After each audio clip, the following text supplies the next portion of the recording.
नमस्कार दोस्तों, मेरा नाम है विमल सिंह। बालाजी स्टडी अड्डा में आपका स्वागत है। आज तारीख है आपकी 3 जनवरी 2023 की। शिक्षा संबंधित क्या सभी अपडेट है करके सभी की बात करते हैं। लास्ट में कुछ करंट अफेयर की बात करेंगे जो कि आपको टेलीग्राम चैनल पर सभी अपडेट मिल जाएंगी।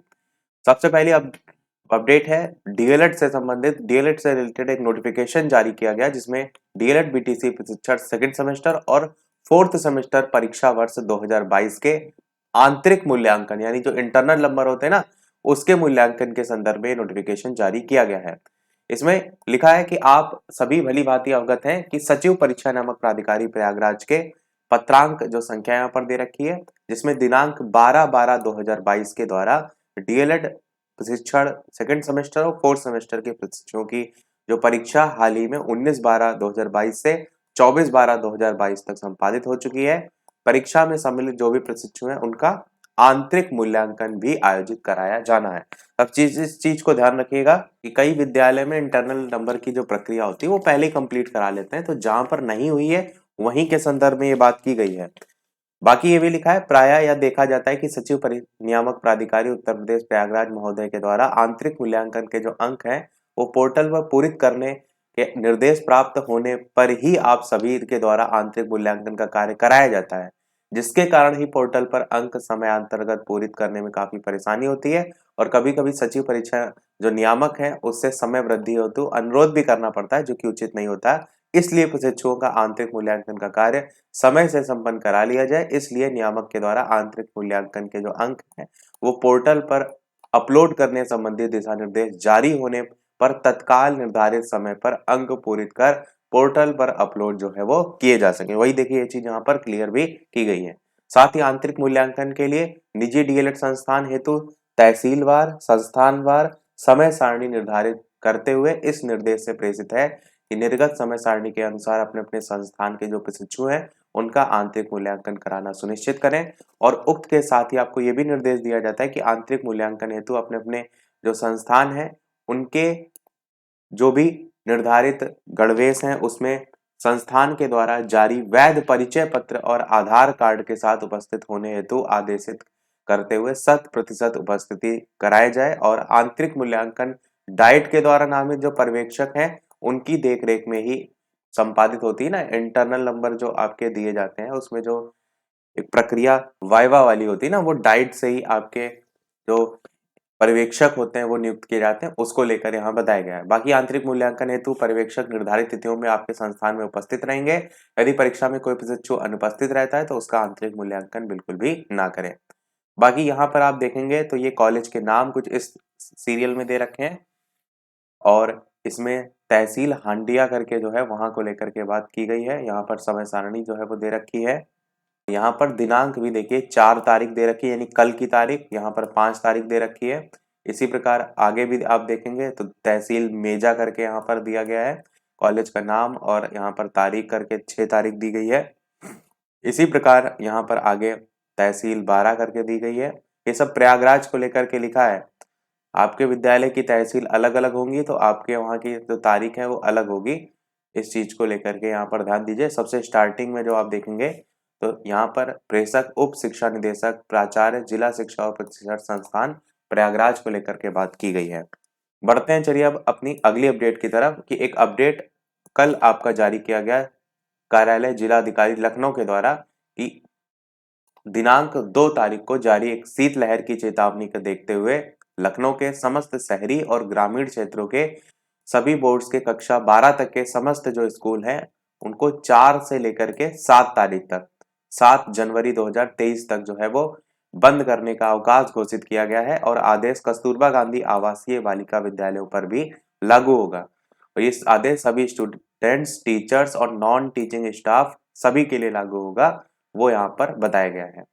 अगली अपडेट आपकी है जो कि आपको पता है आज सावित्री बाई फूले जो हैं उनकी जयंती है और उन्हीं की जयंती पर उनको सत सत नमन।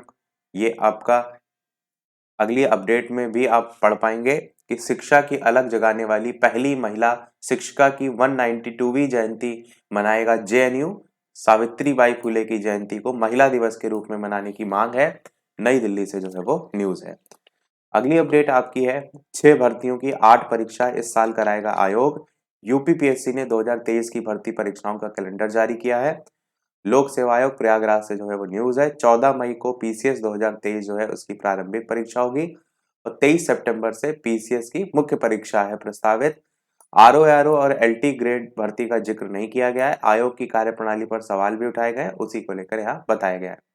निकाय चुनाव पर यूपी की अर्जी मंजूर, कल जो है वो सुनवाई होगी। मुख्य न्यायाधीश की पीठ ने सॉलिसिटर जनरल की जो दलील है उन पर विचार किया है, उसी को लेकर यहाँ पर बताया गया है। नोटबंदी का जो निर्णय है वो सही है, सुप्रीम कोर्ट ने ऐसा कहा है। 5 सदस्यीय संविधान पीठ ने 4:1 से फैसला जो है वो दिया है। और यहाँ पर 8 नवंबर 2016 को जो 500,000 के नोट बंद करने का फैसला लिया गया था, उसमें 58 याचिकाएं दायर की गई थी नोटबंदी के फैसले के खिलाफ। उसी के खिलाफ इनका फैसला निकल करके जो है वो आया है। यूएई की कंपनियां 20,000 को देंगी रोजगार, लखनऊ से जो है वो न्यूज है।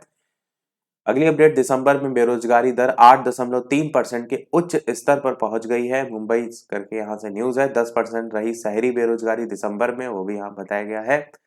अगली अपडेट, बेसिक शिक्षा परिषद के स्कूलों की जो छुट्टियां हैं उनका कैलेंडर जो है वो जारी कर दिया गया है। शीतकालीन जो अवकाश है वो 14 जनवरी तक चलेगा। ग्रीष्म अवकाश 20 मई तक जो है वो चलेगा, 20 मई से होगा, उसको लेकर बताया है। जेई और सीयूईटी जैसी जो परीक्षाएं हैं उसके लिए इस बार चिन्हित किए जाएंगे दोगुने परीक्षा केंद्र, तो उसी को लेकर के यहाँ पर जो है वो बताया गया है। अगली अपडेट, इस वर्ष आयोग की 27 परीक्षाएं रविवार को जो है वो होंगी। वर्ष भर में उत्तर प्रदेश लोक सेवा आयोग कराएगा 33 परीक्षाएं, 8 परीक्षाओं के नाम भी कर दिए गए हैं घोषित। अगली अपडेट, सीबीएसई की 10वीं 12वीं की प्रयोगात्मक परीक्षाएं शुरू हो गई हैं, नई दिल्ली से जो है वो न्यूज है। सामूहिक नकल वाले जो छात्र हैं उनकी परीक्षा का परिणाम जारी कर दिया गया है। प्रोफेसर राजेंद्र सिंह राज्य विश्वविद्यालय की परीक्षाओं को लेकर बताया गया है कि उनका जो परिणाम है फिर से जारी किया गया है। फैसला, 12वीं तक के स्कूल 4 से 7 तक बंद रहेंगे, जो कि मैंने स्टार्टिंग में आपको नोटिफिकेशन दिखाया। सीजन का सबसे ठंडा दिन रहा लखनऊ को लेकर के ये बताया गया है। यूपी मेट्रो 63 केंद्रों पर पहले चरण की जो भर्ती परीक्षा है वो हो गई है। 2 पालियों में 15 शहरों में कराई गई है परीक्षा। विदेशी भाषा के छात्र शिक्षक होंगे मददगार। G20 सम्मेलन में आने वाले 19 देश और यूरोपियन यूनियन के जो प्रतिनिधि हैं उनको बताएंगे काशी का इतिहास। पर्वों के उपलक्ष्य में 32 दिन बंद रहेंगे स्कूल। बेसिक शिक्षा को लेकर बताया गया है कि परिषदीय विद्यालयों का अवकाश कैलेंडर जारी किया गया है, उसी को लेकर यहाँ बताया गया है। पीजी के मिड सेमेस्टर एग्जाम 5 से होंगे, लखनऊ से जो है वो आपकी न्यूज है। यहाँ से करंट अफेयर है, हार्दिक पांड्या को लेकर बताया गया है कि श्रीलंका के खिलाफ आज मुंबई में खेला जाएगा सीरीज का पहला टी20 मैच। कप्तान यहाँ पर हार्दिक पांड्या जो है वो जीत से शुरुआत करना चाहेंगे। उच्च शिक्षा निदेशालय को भी लखनऊ शिफ्ट कराने की तैयारी है, प्रयागराज से न्यूज है। अमर उजाला जॉब अलर्ट में यहाँ पर SJVN में 80 पदों को लेकर आप आवेदन कर सकते हैं। यहाँ 600 रुपए शुल्क, ऑफिशियल वेबसाइट दी गई है। पावर ग्रिड में संभावनाएं हैं 23 पदों को लेकर, 500 रुपए शुल्क और ये ऑफिशियल वेबसाइट। एनआईटी राउरकेला में भर्ती 147 पद हैं और यहाँ पर 1000 रुपए शुल्क और ये ऑफिशियल वेबसाइट।